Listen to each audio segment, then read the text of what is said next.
Okay, so it's time for me to air some dirty laundry.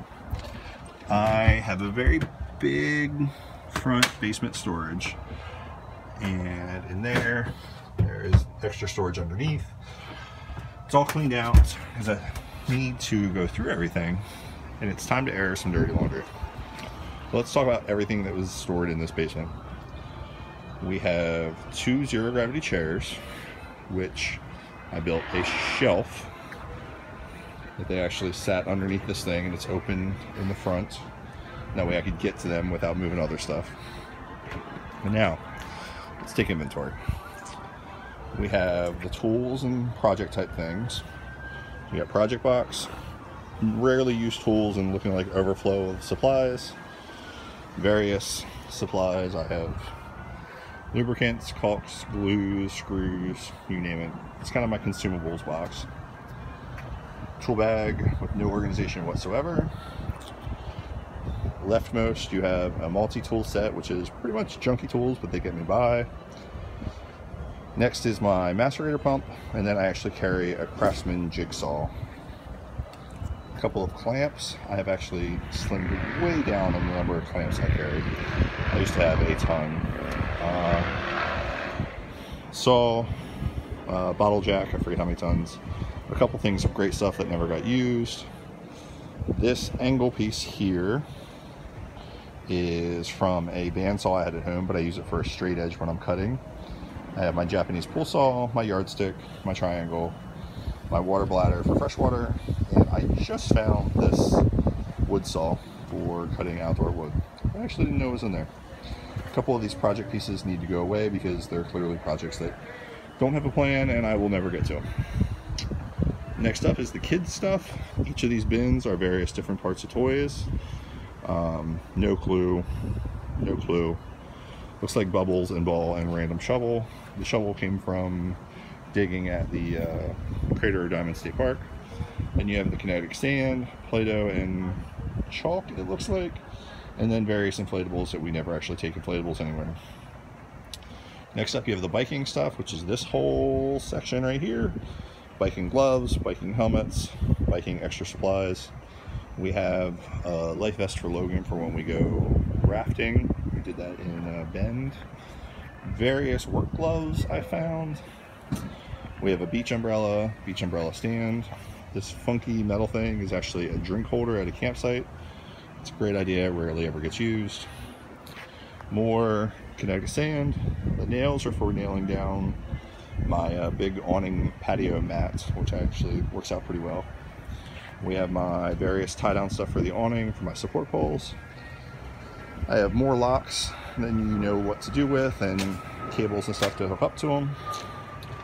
This was kind of made me laugh. It's a cast iron skillet griddle that I used growing up camping, but now, you know, just lives in the basement, and I forgot I had it. I just found it. Hi, Logan. Okay. Now the beach stuff is out. Usually this stuff resides on the back ladder, but we're going to get rid of the zero gravity chairs and try to get this in the basement. You have boogie board, chair. Hi, buddy. Beach cart, boogie board. Kids got me a various set with kind of switches between cornhole and ring toss and ladder ball, so that's kind of cool. The miscellaneous bucket of everything. This is fishing vest and net, and then my cord for my macerator pump. Fluids for the generator. Crutches because we are Setzers. Various lacrosse sticks, badminton, baseball bat, yard decoration. Get to our set of chairs. We carry a total of 6 chairs. There's 4 of us, and we often have 2 guests, so that works out pretty well. And we're going to get rid of 2 chairs, and we'll be down to just 4. We'll figure something out. Broom, awning mat, which is like 9 by 20. It's kind of glorious. Alright, Reflectix is another project. We put Reflectix in the windows. I made them, I don't know, 2 or 3 years ago, and they're kind of wearing out.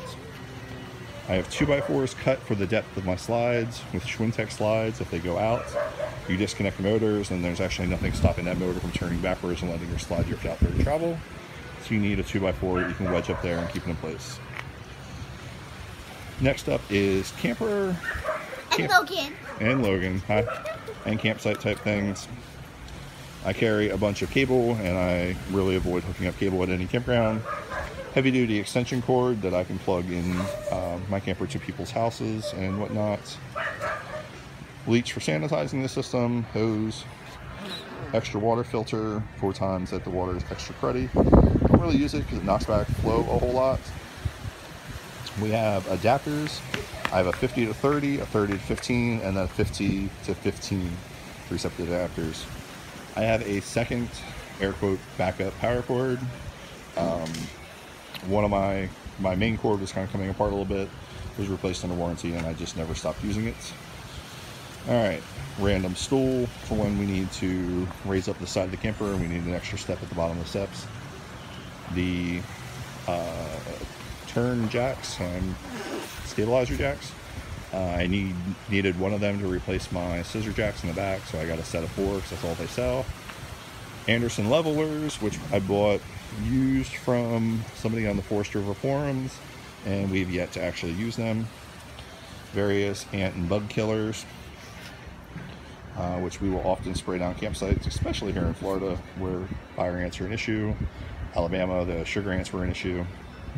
Hitch lock that I hook up when I have to drop the camper in some kind of storage. My overly large pile of Lynx levelers, including the new set I just got, as well as caps. And then to round it out, we have my Via air compressor. So all of this fit in that basement very carefully. I like to believe everything had a place and there was a place for everything, but I was the only one that really knew how.